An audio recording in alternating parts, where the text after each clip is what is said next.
Hey, what is up, Unbroken Nation? I hope that you're doing well wherever you are in the world. I'm Michael Anthony, author, speaker, coach, and advocate for adult survivors of childhood trauma. And you're listening to or watching my podcast. And so I just want to say thank you so much for being here and being a part of this.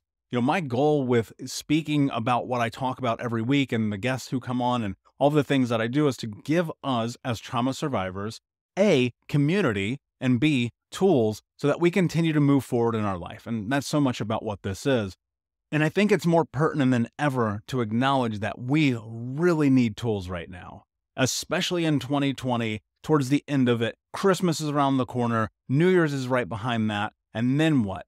2021. And what is that going to be? What is that going to look like? And I think starting right now, we can put ourselves in a position to be successful as we head into next year by starting right now with personal boundaries. And so I'm going to leave you in this conversation some ideas, some thoughts, some tips, some tools to step through what's next in your life in a way that is about you first and foremost. All too often in society, especially here in America, we are put in a position where we have to measure our value by our family. And I don't think that's necessarily fair. And I don't think it's a good measurement for whether or not we deserve the things that we have in our life. So often you hear, but it's your family, but it's your family, but it's your family. Well, I don't believe in that.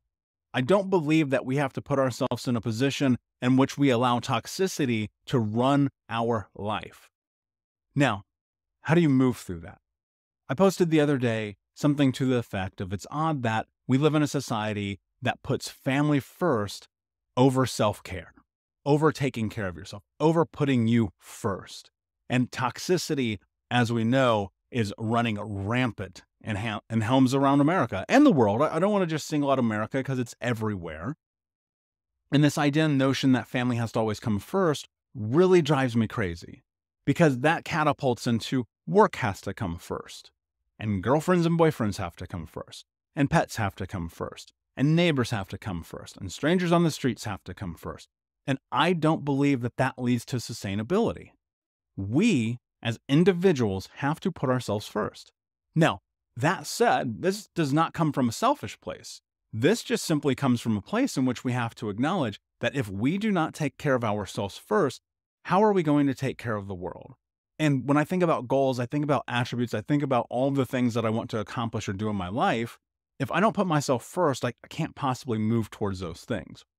And yet, we live in a society that constantly tells us your needs are secondary to everyone else. And you've heard it, and you've seen it, and you felt it, and you witnessed it, and that's not true, and especially right now. I want you to think about this. This idea of being in toxicity and being around people during the holidays because the universe and the world says we're supposed to is archaic. And when you think about what it means to put yourself in a position to be successful in life, it's very much that airplane mentality. I've said it a bazillion times. You have to put your oxygen mask on first. And if you don't, how are you going to serve other people? Here's the problem though. Right now, especially right now, the holidays, first off, in general, are incredibly triggering, right? Then you tack on COVID, then you tack on unemployment, then you tack on all the other things that are happening in the world right now, and chaos ensues. And that starts intrinsically, inherently, and internally with us first, and then you see it kind of seep into the outside world. And so how do you put yourself in a position to be successful, along with setting yourself up for success in the future in a time which you are being set up to fail? Like, I'm going to say it because I don't hear anyone saying it. We are getting set up for complete and utter failure, not just economically, but socially and mentally and emotionally and across the board.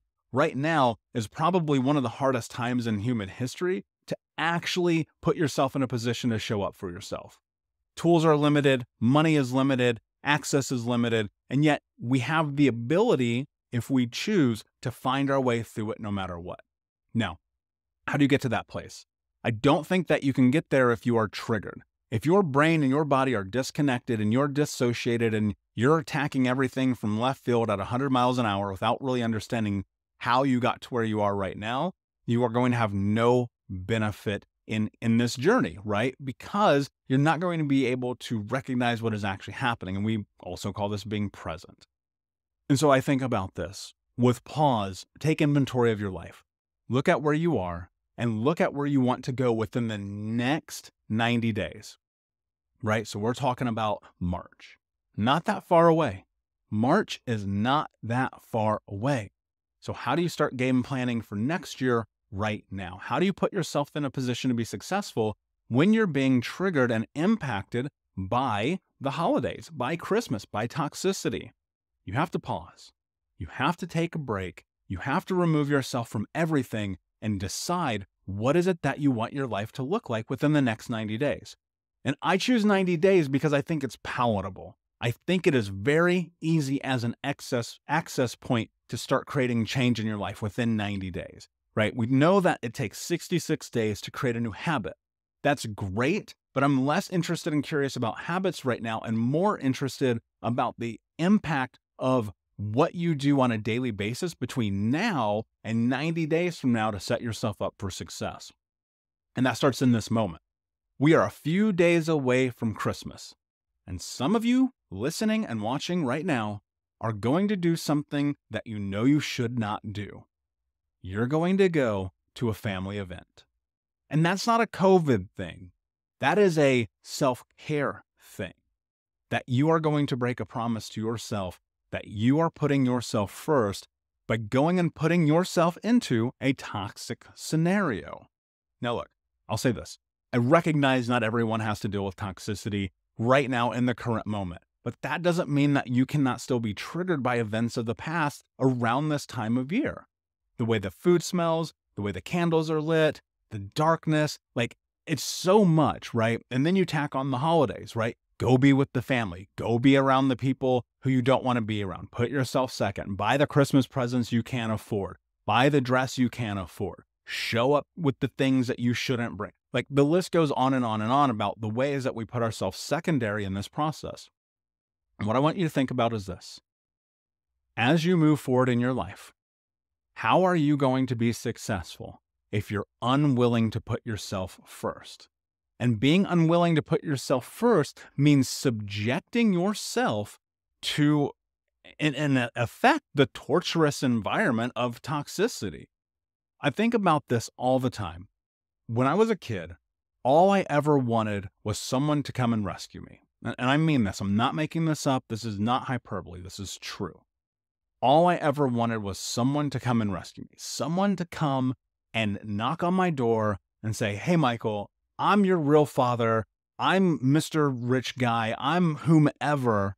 And I'm here to take you away from all of this, from all the toxicity, from all the abuse, from all the torture, from all the everything. And I'm here to rescue you. That person didn't come.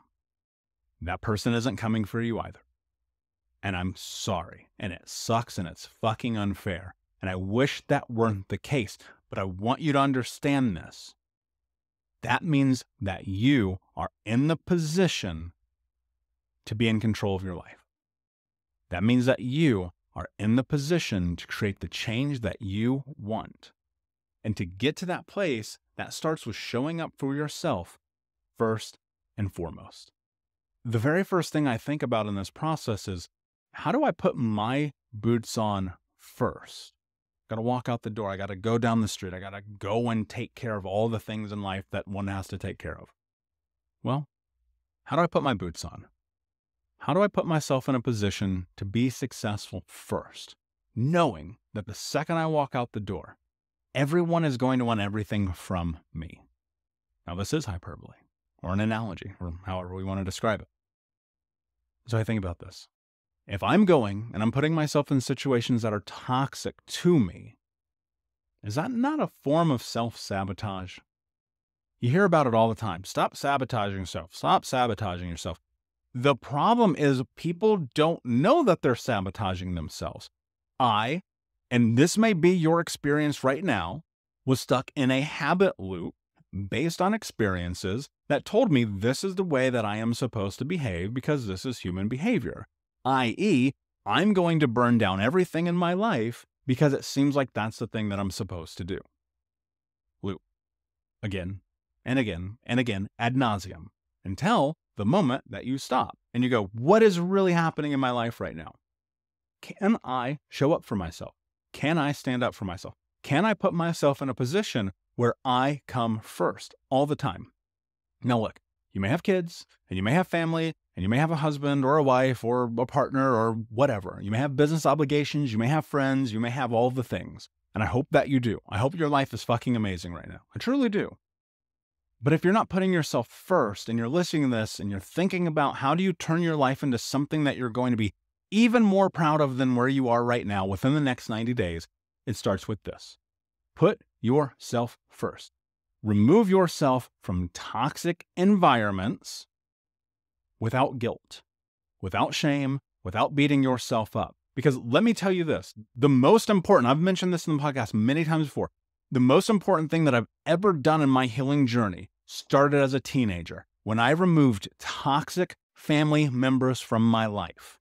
And I've not spoken to them since. And it has been the most beneficial thing I've ever done. Now it's also the hardest. It's the most difficult because of the society norms that say, don't do that. You're a bad guy. You're a bad guy if you take this person who's an asshole out of your life. That's on you. No, I vehemently disagree. In fact, I would argue with anyone that one of the greatest things that you can do is remove toxicity from your life. You want to set yourself up for success? Well, you have to stand up for yourself. And you have to stop fucking worrying what people are going to have to say or think about your actions when it comes to your personal sovereignty and self-care. My secret power, my superpower, the thing that I have that if I could bottle it up and I could give it to everybody on planet Earth is that I don't give a fuck what people think when it comes to how I take care of myself.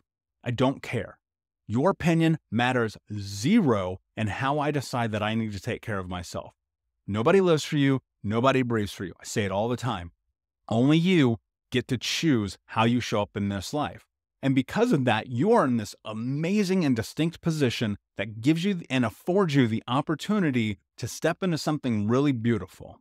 And that's called sovereignty. That is called your power. That is called being the hero of your own story.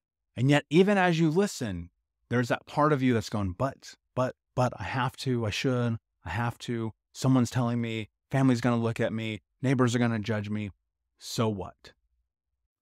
We'll be right back to today's show, but first I need to ask you a question. Are you feeling stuck? Are you feeling like you don't have the support to go to the next level in your healing journey? Are you feeling like you wish you had a little bit more support from not only myself, but the Unbroken Nation? Well, my friend, I want to invite you to come and join our live weekly coaching sessions in Think Unbroken. All you have to do is go to Keys, K-E-Y-S, keys.thinkunbroken.com to sign up and join us today with 100% money back, no questions asked, guaranteed, and no contract or commitment.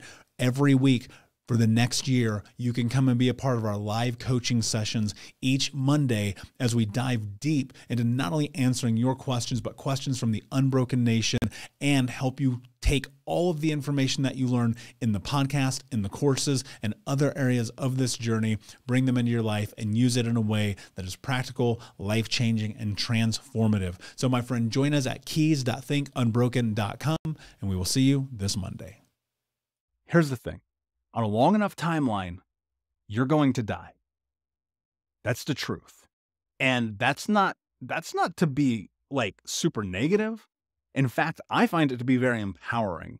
And the reason is I leverage the idea of death and how I create my life and my future. And knowing that this time of year is one of the number one times of the year that people die, I can't help but question why. And the answer? Stress. Stress kills more people worldwide than anything else. And of course, there's smoking and there's drinking and there's getting hit by cars and icicles falling on your head, and who the fuck knows how we die because there's a lot of us and weird shit happens. But stress. And I think about how I can mitigate stress at every avenue in my life so that I can be successful moving forward.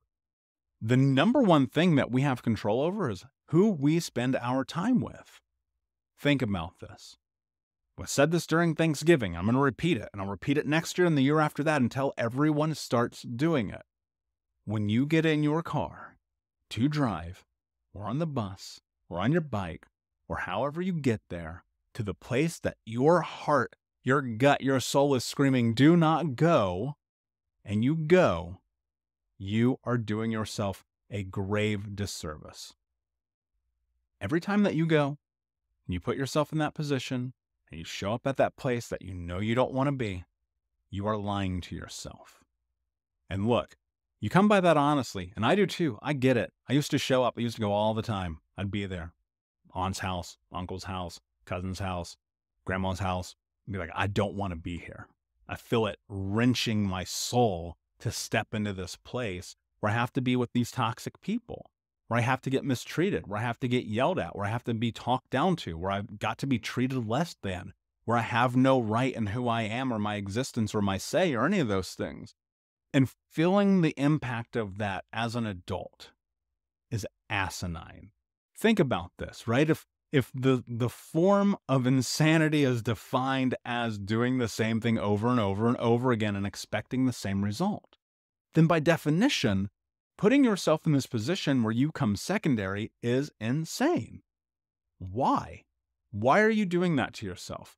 Why are you putting yourself in a position to become secondary, in a position in which you know that you'll walk into this room and you'll be the black sheep? You'll be the person that people don't want there. You'll be the person that people shit on the whole time you're there. You'll be the person that as soon as you walk through the threshold of that door, you're questioning, why am I here? What am I doing? It's okay if you don't go. In fact, I implore you to not go. If there's a part of you that's saying, please, please don't go, and you're sitting in the car and you're looking at the pumpkin pie and you're begging yourself not to go and you have to have the drink or smoke the joint or get high before you walk through the door, you're in the wrong fucking place. You need to pause and take care of your life. For real. And look, that's hard. I get it. I get it. There's obligations, there's family, there's society, there's all these things. Personal sovereignty is the most important cornerstone in this healing journey.